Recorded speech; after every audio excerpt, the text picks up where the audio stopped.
I'm here with Ben Stinson, one of the survey technicians here at SurvTech Solutions. Thanks for being here, Ben. Not a problem, Dwight. Now, I want to start with, how did you become involved in the surveying profession? Well, it all started about 4.5 years ago. Got a phone call. That's right, 4.5 years ago. 1, 2, 3, 4 and a half. And I got a call from the boss actually looking for a job. I was out in New Mexico. And just looking for any kind of job at the time. And Big Dave called me up on the phone and got in a conversation with him for probably close to an hour. And offered me the job, told me to think about it for a couple days, and I was ready to accept the job right there in the middle of Chili's parking lot in Albuquerque, New Mexico. And told me to think about it for a couple days, and a couple days later I called him back, said I'm on my way. I showed up on his doorstep, I think 2 days later, and so far, so good. See how long it lasts. Now, what had you done prior to starting in the surveying industry? As far as in general, or as far as the one before, or as far as everything before? Just kind of give me a little bit of insight into what led you. I've done a lot of everything that I've done has been manual labor. Before that, I was laying tile. Never any good at that. It was more of a go-getter, a gopher. And before that, I was working on a ranch. Worked on a couple of them. Working dude. Neither one of them are kind of the same thing. But manual labor, fixing fences, catching cows, rustling cows, chasing horses, chasing women. It was all just part of the ranch life. But now, in keeping with that, you also did some reenactment type stuff, didn't you? Reenactment as far as Civil War, or with like Wild West type stuff. Wild West. Oh yeah, actually at one of the other ranches that I worked at in Wyoming, if it's the one you're talking about. It is. We got to play cowboys and Indians with the SAS members, SASS, Single Action Shooting Society. Fun group of people that came out. This was actually in Wyoming. And yeah, they came out, and I was just one of the hands there that was actually just kind of another gopher. I do it all. Cook, clean up the campsites, catch a horse, just saddle them for them, help them out any way possible, make their stay as pleasant as it could be. Being out there for 7 days, they actually paid to come out and sleep on the Wyoming Range for, I think, 6 days. So they pay, a nice load of money to be out there, sleeping on a cot or sleeping on the rocks, which a lot of people think would be silly, but you get out there and you appreciate stuff. Anyways, they come out, and their deal is that they dress up, and they have monikers, nicknames of people or from the Old West, and they dress up in the Old West period. Gunfighters, and they would actually showed up at the ranch. They'd be there for a week, 6 days, 7 nights, or 7 days, 6 nights, whatever the case may be. I can't count. And we'd actually have 3 campsites where they would go from one to the other, not in any particular order or particular fashion, but they would just show up. But in between their trips of going to the campsites, we would actually make money somehow. We would actually sorry about that. The people are interrupting, but if my SAS friends are here, we take them out. But we would attack them, or I actually got the opportunity because a couple of the other people who originally did it had to go somewhere else, so they asked me if I could help out, and I was like, absolutely. So I got to dress up in the Old West clothes and kind of pretend I was a cowboy for a couple days, and got to ride out and meet 3 or 4 people out on the Wyoming Range. I mean, you're in the middle of nowhere. You're an hour from Casper, 45 minutes from any town, and you get to ride out, or I would ride out and meet them in the middle of the Red Rock Country, and just play a role. It wasn't scripted. It was just you're in the Old West, they're in the Old West. Be a cowboy, be a gunfighter. So to me, that's every kid's dream, is to pretend to do so. And then after, we would attack them as lawmen, because they were obviously, not obviously, but they were all gunslingers, gunfighters, and crooks, criminals, bad guys, if you will. And I had to play a good guy, a sheriff, deputy cop, whatever. And a couple of days later, after we would be the good guy, we would then transform into Indians, and we would then get to attack them that way. Well, I'd actually shaved my head back then, and it had grown back where it was, a decent length up top, and I decided for the Indian round that I would make it look more realistic. So I actually, realistic as far as movies go, so I'd actually shaved my head and left a nice tall mohawk, and then painted my face all up. Looked pretty formidable. And one day we actually attacked this one group twice. The first time we actually rode out in the canyon, and it was set up so that we would actually have to, there was five engines, and we would have to, or they knew we were coming in this canyon, the Snake River Canyon. So they were already set up for us, but we had to ride out to them. Well, myself and 4 other people dressed up as Indians get to the site where we're going to jump on our mounts and go into the canyon to attack these guys, and out comes 2 mules. Not mules, yeah, they were mules. They weren't doggies, they were mules. So you got 2 of us who had to ride mules, and the other 3 Indians got to ride horses. So we're going through this canyon trying to sneak up on these people. We pretty much knew where they were going to be, but we were still trying to be sneaky about it. And me and the other Indian on a mule kind of got separated. And I don't know if you know anything about mules, but they work in pairs. So they like being around each other, and when they're in singles, they get nervous and anxious and stuff. Well, somehow me and the other guy got separated, and both of our mules kind of got antsy about where their partner was. And mine lets out this huge bray. I don't know if you've ever heard a mule, and I'm not going to do it. We should insert a sound right now. But he lets out this awesome bray, and I'm sitting on this mule, and he's shaking. And then as across the creek, his partner answers, and of course by then we've blown our cover, but we're still far enough away that we can sneak up on these people. So we tie up our mules because they're making all sorts of noise, and the sound is traveling, echoing through the canyon. So we get off our mounts, and we actually sneak up the cliff on either side, and the 4 people that were actually waiting on us, we decided to, since they knew we were there, we decided to switch it up a little bit and attempt to sneak back on top of them. Well, the 5 of us split up, and we get in different positions, and me and another guy, actually the other guy riding a mule, we actually somehow crept up behind and on top of somebody that was a little lower in elevation in the canyon. And we were behind a couple rocks, and we actually had another person cause a distraction by riding through with 2 of the unmounted mounts, the 3 horses, because the 2 mules were tied up back in the back so they keep their mounts quiet. But we actually were waiting to attack. We're sitting there with rubber tomahawks. I'm all dressed up. We're wearing breeches. That's it. Deer hide breeches, and really looked the part. And these guys obviously looked the part in their cowboy garb. And our other Indian rolls through the canyon with the 2 horses, and he starts, talking in Indian to get the other guy's attention. Well, the guy that was right below us, the bad guy who was right below us, actually stood up behind his rock, was getting ready to shoot, and we're shooting fake weapons. It's not paint guns. It's not just air. We actually shot black powder and grits. At least I had to shoot black powder and grits. The other people actually got cotton and other stuff that would help simulate smoke, but I had to use grits. That's another story. Anyways, so this guy stands up, and they're getting ready to let loose on our partner down in the creek. So me and the other guy count to 3, and then we start hooting and hollering, and we jump down on top of this guy, grab his neck, make him look as realistic as we can. We're getting to play Indians, and we're sitting there, chopping at his neck, whatever, and his buddy across the way shoots at us and kills us because he had a nice Henry rifle. So he took us out while we had his buddy. We actually had this guy with his shotgun, on top of his neck, and he's sitting there kicking and screaming, and he's obviously, he's just playing the part just like we are. So anyways, we all die, because that's the way it's supposed to happen.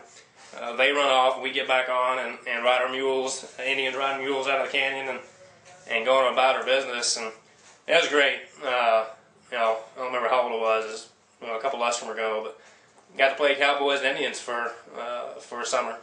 It was great. Good times, if you can't tell. Got excited just thinking about it again. So what was your Indian name? You remember? I didn't have one. Actually, there's actually a young lady that was working there who I was sweet on, and she was sweet on me. And one of the groups that was there was a small group. There was usually like 10 or 15 of them, and there was only 3 in this group, 3 older guys. And because I was playing with the good guys, I couldn't be in character in the campsite with the other people and the young lady that I was sweet on back then. But they were getting talking to her, and we were actually going to a fair rodeo or something later on in town, later on that week. And they actually, one day I came back to the campsite for lunch. I was supposed to come up and help cook. I was a horrible cook, by the way. But burned the pork chops. Pork chops were massive. Dropped them in the fire. Poor guests ate them. Thought they were the greatest thing. Actually, side story, had 3 Japanese guests. And the first night I was there, that I slept out in the range was like a week after I got there. It may not have been that long. Anyways, I woke up the next morning with the 3 Japanese guests who had never really experienced cowboy cooking or the cowboy way. And the outfitter who was there told me to throw in some eggs, throw in some bacon, some sausage, into a cast iron skillet and just cook it. So sure enough, did that and wrapped it up in tortilla, and we all ate it. And the Japanese guests thought it was the best cowboy food ever. So back to the other story. Went back in the cab for lunch or something, and 3 guys actually surrounded me. They were 2 of them on horses, or maybe all 3 of them on horses. They actually surrounded me and confronted me about taking the young lady out to town, and it was pretty funny. But they were threatening. I better not try anything. They thought she was a good girl. Blah blah blah, and trying to be, I guess, parental figures, if you will, to her, even though they didn't know. Only knew her for a week. But later that day, we actually got to attack those 3 guys as Indians again, and we met them out just past the hole in the wall of this old corral, and no cover. So I'm sitting there sliding on the ground, trying to get closer so I can get a better shot with my grit gun. And as I'm sliding on the ground, I get to a place where they can't see me behind a big old pile of dirt, and I get out my revolver, and it turns out all the crawling and shaking and stuff on the ground has actually shaken the grits out of the barrel, or out of the cylinder. So now I have no grits, no nothing. I have no weapons except a rubber tomahawk. Well, by this time I'm pretty close, within 10-15 feet of one of the guests, and I'm like, you know what? I'm just gonna go ahead and go for it. And I actually got up, started doing my Indian scream, waving around my rubber tomahawk, and ran at him. And I'm not very fast, anyways, and wasn't back then either. But started running toward him, screaming and hollering at the top of my lungs. And he pulls up his double barrel shotgun, which I actually had on his neck a couple days before. Pulls up his double barrels and says, "Don't think about it." And I'm sorry, they actually did used to call me Smokey. But Smokey was my campsite name because I was always in the fire because I was a cook. Anyways, so he still called me Smokey, even though I was an Indian at the time. But he says, "Don't do it, Smokey." I'm sitting there still hooting and hollering at him. He tells me again, so he's got enough time to tell me twice. By the time I get to him, that's how fast I can move. And even though we're only shooting blanks, black powder, or whatever, if you're too close, you can get burned by the black powder because it's obviously still getting fired out. And he shoots me twice with his double-barrel shotgun, and I fall to the ground within 3 or 4 feet of him, and I actually got a couple burn marks on me. No kidding. Yeah, which it wasn't that painful, but it hurt a little bit. And he stood over me, putting 2 more shells in his deal, and I don't remember for the life of me what he said, but when we got back to the end of the trip and they were getting ready to go back to their respective lives, they told me that I made the best damn Indian and sheriff they'd ever run against. It was just a good time. We, playing cowboys and Indians, it was good times. So how was surveying like? First starting out, I actually really knew nothing about it. And had all expectations that it was going to be great, and I loved being outdoors, loved manual labor. That's all I've done. I didn't really like being in the office much. or in the AC, so I always like being outside, moving around. And when I first got here, that's what I did. Got to go to some different parts of the state that I probably wouldn't normally have a chance to, working and all. So got to travel around, stay out of town, see different places. Try to visit a few places when we weren't working, but I like to make the guys work long hours so that they didn't want to go back out of town with me. But surveying's a blast. Whether you're on the draftsman side or on the field side, it's if you like being outdoors and aren't afraid of snakes, spiders, falling, a little hard work. Otters, seals, sea lions, walruses. As long as you're, bees, hornets, which I obviously can run up on. Yeah. And there's a whole bunch of things that there's out there. But if you don't worry about them, then worry about them when you have to. But if you think about it beforehand, you're not gonna get anything done. And just so the people understand, when you say manual labor, you mean that in the truest sense of the word. You're not talking like a position, like where some people will just move stuff to and fro. You're talking about doing manual labor task, because surveying is a highly technical profession, and you really fit right in with that. And the other stuff that you're talking about requires a lot of technical skill. And one of the neat things, I think, Ben, is you have such an imagination when it comes to stuff. How has your imagination been able to serve you when working in the field and even working in the office now? Well, imagination has given me a chance to escape. I can think of big funny faces on my coworkers.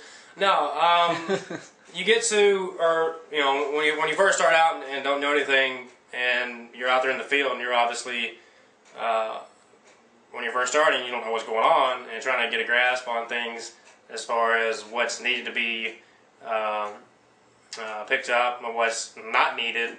Obviously, it has progressed knowledge as far as not necessarily shortcuts, but things that you can do in the field that will help you in the office, and vice versa. If we can give the field guys a heads up as far as stakeouts for boundary or previous control or benchmarks, then they don't have to spend their time run around with chicken with their head cut off, basically near the site or around the site. If we have everything for them before they get to the site, then it makes their job easier. And then as everyone has become a little more seasoned, we've all gotten more efficient with what we're doing. So having that field experience, you think is, and I do too, is a necessary part of working inside, because you know what they need and what they're looking at out there. Yeah, absolutely. I mean, it's we as a draftsman, you have to trust the field crews in giving you enough information, or giving you all the information that you need to construct whatever it is, whether it's an Alta survey, topo survey. You've got to see it. They've got to shoot it correctly in order for you to finish it and put it together the way it actually looks to the field. And it's pretty neat. A lot of the guys don't know, or sometimes they don't see all the stuff we do here in the office. And seeing the 3D, the DCMs and stuff of the sites that they've done, like the mines or the stockpiles, or even the fish pond sites or canal jobs, whatever. To actually be able to fly through, you're actually flying through the DCM and seeing all the change in topography. It's pretty damn cool. And then out there in the field, you obviously know exactly what it looks like. But then in the office, when we first look at it, we're obviously looking at it too, and then changing it to 3D as the job requires. So what do you think, Ben? What do you think makes SurvTech such a great company? SurvTech is, without a doubt, the people.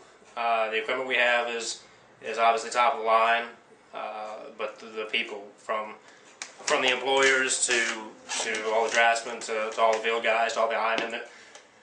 When I first came here, I was an I-man / party chief. They kind of hired me, hoping that I would progress quickly into a role of leadership, and you know, I'm not necessarily always the lead dog, but I don't like being in the back of the pack because your view never changes. Mm-hmm. You're always looking at the same, you know what, every day. But from top to bottom, it's without a doubt the people and everybody's willingness to do what it takes. Well, Ben, I want to thank you for speaking with me here today. No problem. It's been really cool. So, yeah. Thanks, Ben. Take care.